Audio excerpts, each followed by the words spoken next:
जय हिंद। नमस्कार साथियों, कैसे हैं आप सभी लोग। उम्मीद करते हैं कि आप सभी लोग अच्छे होंगे और साथियों आप सभी लोग की जो तैयारी है बिल्कुल अच्छी तरीके से चल रही होगी।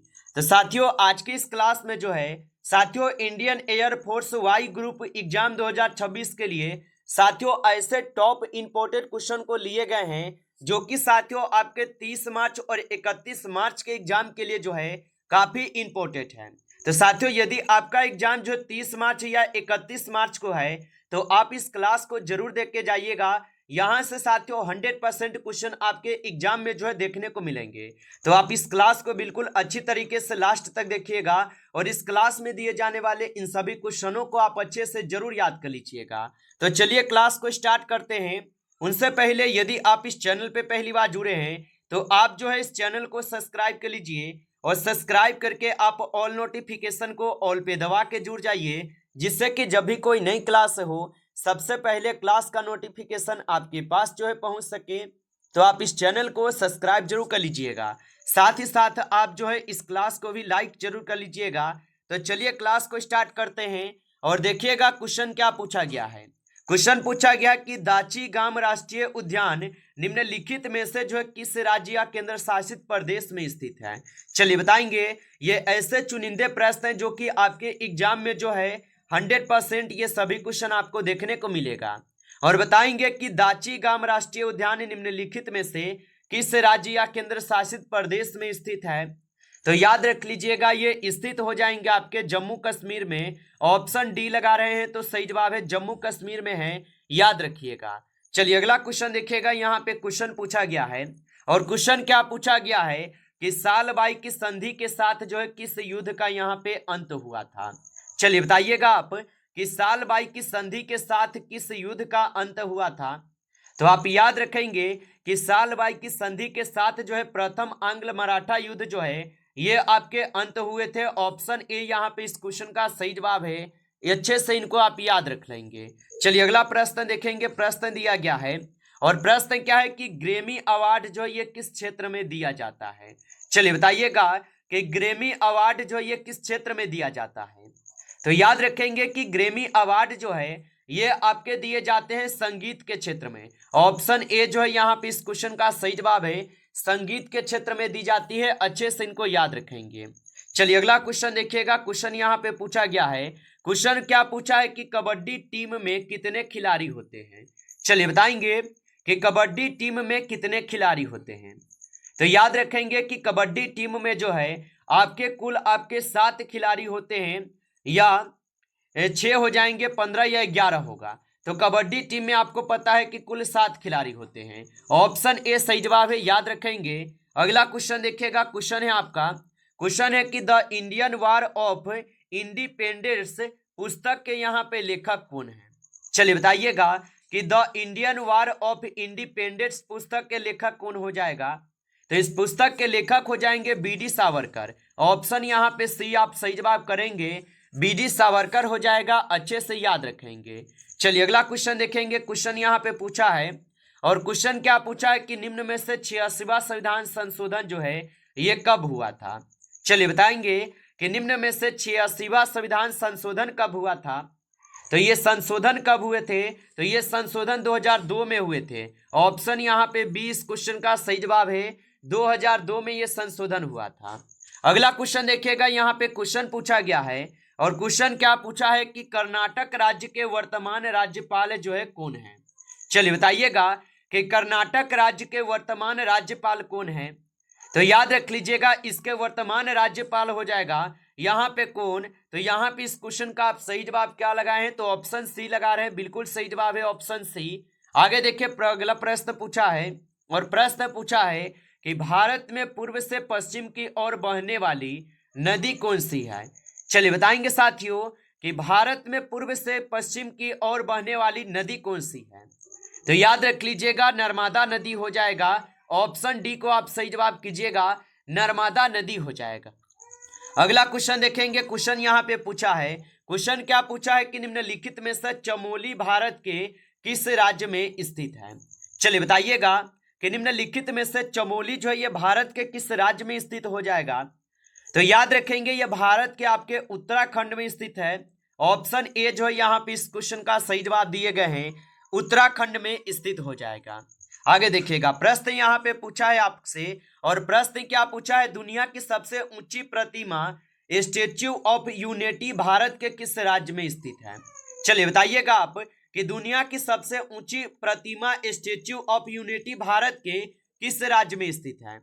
तो याद रखेंगे ये भारत के गुजरात में स्थित है। ऑप्शन यहाँ पे डी सही जवाब है, गुजरात में स्थित है। आप अच्छे से इनको याद रखेंगे। आगे देखिएगा, क्वेश्चन यहाँ पे आपसे पूछा गया है, क्वेश्चन पूछा गया है कि भारत की पहली स्वदेशी परमाणु पनडुब्बी कौन सी है? चलिए बताइएगा आप कि भारत की पहली स्वदेशी परमाणु पनडुब्बी कौन सी है? तो यहाँ पे इस क्वेश्चन का आप सही जवाब ऑप्शन सी को लगाएंगे, अरिहंत हो जाएंगे। ऑप्शन सी सही जवाब है। आगे देखिए, क्वेश्चन यहाँ पे पूछा है, क्वेश्चन क्या पूछा गया कि भारतीय वायुसेना के महिला लड़ाकू पायलट उड़ाने वाली भारत की पहली महिला कौन है? चलिए बताइएगा आप कि भारतीय वायुसेना के महिला लड़ाकू पायलट उड़ाने वाली भारत की पहली महिला कौन है? तो याद रखेंगे यहाँ पे हो जाएंगे अवनी चतुर्वेदी। ऑप्शन यहाँ पे जो है ऑप्शन आपका बी सही जवाब है। अच्छे से इनको आप याद रख लेंगे। चलिए अगला क्वेश्चन देखिएगा, क्वेश्चन यहाँ पे पूछा गया है, क्वेश्चन क्या पूछा है कि निम्नलिखित में से कोप 13 सम्मेलन जो है ना ये कहाँ हुआ? चलिए बताएंगे आप कि निम्नलिखित में से कोप 13 सम्मेलन कहाँ पे हुआ था? तो ये सम्मेलन हुए थे ब्राजील में। ऑप्शन डी सही जवाब है, ब्राजील में ये सम्मेलन हुए थे। आप अच्छे से इनको जो है याद रख लेंगे। अगला क्वेश्चन देखिएगा, क्वेश्चन यहाँ पे पूछा गया है, क्वेश्चन है कि ब्लैक पैगोडा के नाम से जो है ये किस मंदिर को जाना जाता है? चलिए बताइएगा। और आप अभी तक इस क्लास को लाइक नहीं किए हैं तो आप इस क्लास को एक बार लाइक कर लेंगे। नए जुड़े हैं आप इस चैनल पे तो आप इस चैनल को सब्सक्राइब करके ऑल नोटिफिकेशन को आप ऑल पे दबा के जुड़ जाएंगे, जिससे कि जब भी कोई नई क्लास हो सबसे पहले क्लास का नोटिफिकेशन आपके पास जो है पहुंच सके। तो आप इस चैनल को सब्सक्राइब करके जरूर जुड़ जाइएगा। और आप कमेंट करके बताएंगे कि आपका एग्जाम 30 को है या 31 को और कौन से शिफ्ट में है, आप कमेंट करके जरूर बताइएगा। और बताएंगे कि ब्लैक पैगोडा के नाम से किस मंदिर को जो है जाना जाता है? तो यहाँ पे इस क्वेश्चन का आप सही जवाब ऑप्शन डी लगाए हैं, सूर्य मंदिर होगा। ऑप्शन डी यहाँ पे बिल्कुल सही जवाब है। अगला क्वेश्चन देखिएगा, क्वेश्चन यहाँ पे पूछा गया है, क्वेश्चन क्या पूछा गया है कि भारतीय संविधान के किस अनुच्छेद के तहत राज्य को समाज के कमजोर वर्गों के आर्थिक हितों को बढ़ावा देना आवश्यक है? चलिए बताइएगा आप कि भारतीय संविधान के किस अनुच्छेद के तहत राज्यों को समाज के कमजोर वर्गों के आर्थिक हितों को बढ़ावा देना आवश्यक है? तो आप याद रख लेंगे ये अनुच्छेद 46 हो जाएंगे। ऑप्शन ए सही जवाब है, अनुच्छेद 46 हो जाएगा। आगे देखिएगा, क्वेश्चन यहाँ पे पूछा है, क्वेश्चन क्या पूछा है कि निम्न में से कौन मौलिक अधिकारों का हिस्सा जो है नहीं है? चलिए बताइएगा आप कि निम्न में से कौन मौलिक अधिकारों का हिस्सा नहीं है? तो यहाँ पे साथियों कौन मौलिक अधिकार का हिस्सा नहीं है? तो उपाधियों से सम्मानित होने का अधिकार, ये आपका क्या है? तो ये मौलिक अधिकारों का हिस्सा नहीं है। ऑप्शन आपका सी सही जवाब है। आगे देखिए, क्वेश्चन यहाँ पे पूछा है, क्वेश्चन क्या पूछा है कि ईद उल फितर का पर्व किस पर्व का समापन दर्शाता है? चलिए बताएंगे कि ईद उल फितर का पर्व किस पर्व का समापन को दर्शाता है? तो ये दर्शाते हैं रमजान को। ऑप्शन यहाँ पे जो है 20 क्वेश्चन का सही जवाब है, रमजान को दर्शाते हैं। आगे देखिए, क्वेश्चन यहाँ पे पूछा है, क्वेश्चन है कि कौन से महाद्वीप ने 2025 में ब्रिक्स में पूर्ण सदस्य के रूप में शामिल होने वाला यहाँ पे होने वाला अपना पहला देश देखा है? चलिए बताइए, तो कौन से महाद्वीप ने 2025 में ब्रिक्स में पूर्ण सदस्य के रूप में शामिल होने वाला अपना पहला देश देखा है? तो ये देखे हैं दक्षिण पूर्वी एशिया। ऑप्शन यहाँ पे 20 क्वेश्चन का जो है सही जवाब है। आप अच्छे से इनको याद रखेंगे। अगला क्वेश्चन देखिएगा, क्वेश्चन पूछा गया है कि विश्व का सबसे बड़ा जो यहाँ पे डेल्टा कौन सा है? चलिए बताएंगे कि विश्व का सबसे बड़ा डेल्टा कौन सा है? तो विश्व का सबसे बड़ा डेल्टा जो है यहाँ पे हो जाएंगे आपके Ganga Brahmaputra delta. Option A यहाँ पे इस क्वेश्चन का सही जवाब है, गंगा ब्रह्मपुत्र डेल्टा होगा।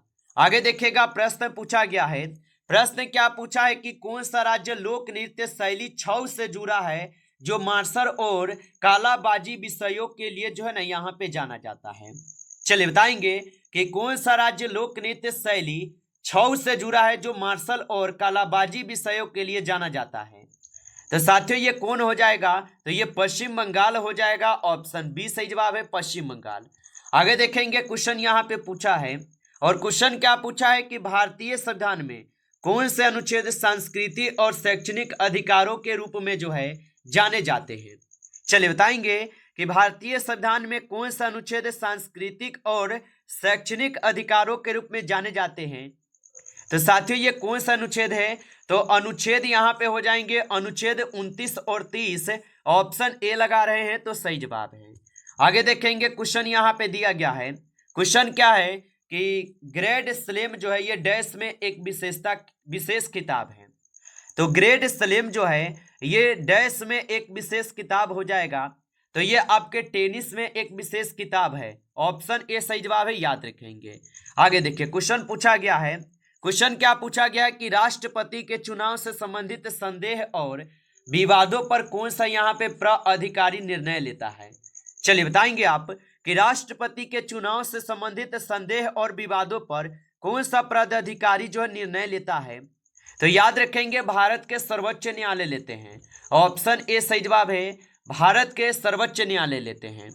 अगला क्वेश्चन यहाँ पे दिया गया कि तराइन का यहाँ पे युद्ध 1151 में किन दो शासकों के जो है ना बीच लड़ा गया था। तो याद रखेंगे कि तराइन का जो युद्ध हुआ था 1191 में हुआ था, और ये किन दो शासकों के बीच में लड़ा गया था। तो ये लड़े गए थे किन दो शासकों के बीच, तो पृथ्वीराज चौहान और मोहम्मद गौरी के बीच में हुए थे, जिसमें क्या है तो पृथ्वीराज चौहान जो है विजयी रहते हैं। ऑप्शन ए यहाँ पे सही जवाब है, याद रखेंगे। अगला क्वेश्चन यहाँ पे दिया गया है कि 1919 में निम्नलिखित में से कौन सी प्रमुख घटना घटी थी। चलिए बताएंगे आप कि 1919 में निम्नलिखित में से कौन से यहाँ पे प्रमुख घटना घटी थी। तो आप सभी लोग को पता होगा कि बंगाल विभाजन आपके 1905 में हुए थे, ये तो आपका बिल्कुल भी नहीं है। चंपारण आंदोलन आपको पता ही है कि 1917 में हुए, ये भी आपका नहीं है। असहयोग आंदोलन आपको भी पता होगा कि 1920 में असहयोग आंदोलन होता है, यानी जलियांवाला बाग हत्याकांड बचता है जो कि 1919 में होता है, और यही हमारा सही जवाब है, याद रखेंगे। चलिए आगे देखिएगा। अगला प्रश्न पूछा है कि मार्च 2025 में किस नेता को मॉरिशस का सर्वोच्च नागरिक पुरस्कार GCS के प्राप्त हुए हैं। तो मार्च 2025 में किस नेता को मॉरिशस का सर्वोच्च नागरिक पुरस्कार GCS के प्राप्त हुआ है। तो ये प्राप्त हुए हैं नरेंद्र मोदी जी को। ऑप्शन यहाँ पे बी सही जवाब है, नरेंद्र मोदी। आगे देखिए क्वेश्चन यहाँ पे पूछा गया है कि पेनल्टी कॉर्नर जो है ये किस खेल से संबंधित है। चलिए बताइएगा कि पेनल्टी कॉर्नर किस खेल से संबंधित हो जाएगा। तो याद रखेंगे ये हॉकी से संबंधित है। ऑप्शन आपका बी सही जवाब है, हॉकी से होगा। आगे देखिए क्वेश्चन क्या पूछा है कि संसद की संयुक्त बैठक की अध्यक्षता जो है ना कौन करता है। चलिए बताएंगे आप कि संसद की संयुक्त बैठक की अध्यक्षता कौन करता है। तो आप याद रखेंगे कि संसद की संयुक्त बैठक की अध्यक्षता की जाती है लोकसभा के अध्यक्ष द्वारा। ऑप्शन आपका सी जो है सही जवाब है। आगे देखिए क्वेश्चन यहाँ पे पूछा है। क्वेश्चन क्या पूछा गया है आपका कि निम्नलिखित में से कौन ओलंपिक खेलों में व्यक्तिगत स्वर्ण पदक जीतने वाला यहाँ पे पहला भारतीय था। चलिए बताएंगे आप कि निम्नलिखित में से कौन ओलंपिक खेलों में व्यक्तिगत स्वर्ण पदक जीतने वाला पहला भारतीय था। तो याद रख लीजिएगा ये अभिनव बिंद्रा था। ऑप्शन यहाँ पे जो है सी इस क्वेश्चन का सही जवाब है। आगे देखिए क्वेश्चन यहाँ पे पूछा है। क्वेश्चन क्या पूछा है कि लॉर्ड हार्डिंग की हत्या का प्रयास किस क्रांतिकारी नेता ने किया था। चलिए बताएंगे आप कि लॉर्ड हार्डिंग की हत्या का प्रयास किस क्रांतिकारी नेता ने किया था। तो आप याद रखेंगे ये किए थे आपके रास बिहारी बोस ने। ऑप्शन यहाँ पे जो है सी आपका सही जवाब है, रास बिहारी बोस किए थे, याद रख लीजिएगा। चलिए आगे देखेंगे क्वेश्चन यहाँ पे पूछा है। क्वेश्चन क्या है कि सितारा देवी को डैश की एक मशहूर वक्ता के तौर पर जो है जाना जाता है। चलिए बताएंगे आप कि सितारा देवी को डैश की एक मशहूर वक्ता के तौर पर जाना जाता है। तो ये हो जाएंगे आपके कथक। ऑप्शन यहाँ पे बी सही जवाब है, कथक हो जाएगा। आगे देखिए क्वेश्चन यहाँ पे पूछा है। क्वेश्चन क्या पूछा है कि किस तरह की मिट्टी में आयरन का अंश होता है और यह मुख्य रूप से मानसून में पाई जाती है? चलिए बताइएगा आप कि किस तरह की मिट्टी में आयरन का अंश होता है और ये मुख्य रूप से मानसून में पाई जाती है। तो आप याद रख लीजिएगा, ये लेटेराइट मिट्टी हो जाएगा। ऑप्शन आपका सही जवाब है। आगे देखिए, क्वेश्चन पूछा है यहाँ पे। क्वेश्चन क्या पूछा है कि कूनो राष्ट्रीय उद्यान जो प्रोजेक्ट चीता पुनः परिचय कार्यक्रम के लिए प्रसिद्ध है और यह किस राज्य में स्थित है? तो कूनो राष्ट्रीय उद्यान जो प्रोजेक्ट चीता पुनः परिचय कार्यक्रम के लिए प्रसिद्ध है और यह किस राज्य में स्थित है? तो ये स्थित है मध्य प्रदेश में। ऑप्शन आपका सही जवाब है, मध्य प्रदेश में होगा। आगे देखिए, क्वेश्चन यहाँ पे पूछा है कि हमारे सौर मंडल का केंद्र कौन सा यहाँ पे खगोलीय पिंड है? चलिए बताइए, तो हमारे सौर मंडल का केंद्र कौन सा खगोलीय पिंड है? तो ये हो जाएंगे सूर्य के खगोलीय पिंड। ऑप्शन यहाँ पे सही जवाब है। आगे देखिए, क्वेश्चन यहाँ पे पूछा है कि किसी राज्य के राज्यपाल की नियुक्ति यहाँ पे कौन करता है? चलिए बताएंगे, तो किसी राज्य के राज्यपाल की नियुक्ति कौन करता है? तो आप याद रख लीजिएगा, भारत के राष्ट्रपति करते हैं। ऑप्शन आपका सही जवाब है, भारत के राष्ट्रपति करते हैं, याद रखिएगा। नमस्कार साथियों, इस क्लास में आपके टॉप 35 क्वेश्चन थे जो कि काफी इंपॉर्टेंट और सिलेक्टेड क्वेश्चन थे ये सभी क्वेश्चन। यदि आपको क्लास अच्छा लगा हो तो आप इस क्लास को लाइक कर लीजिएगा। नए जुड़े हैं आप इस चैनल पे तो आप इस चैनल को सब्सक्राइब करके ऑल नोटिफिकेशन को ऑल पे दबा के जुड़ जाइए, जिससे कि जब भी कोई नई क्लास हो सबसे पहले क्लास का नोटिफिकेशन आपके पास जो है पहुंच सके। तो आप इस चैनल को सब्सक्राइब जरूर कर लीजिएगा। चलिए फिर मिलते हैं आपसे एक नेक्स्ट टॉपिक के साथ नेक्स्ट क्लास में। तब तक के लिए जय हिंद, जय भारत।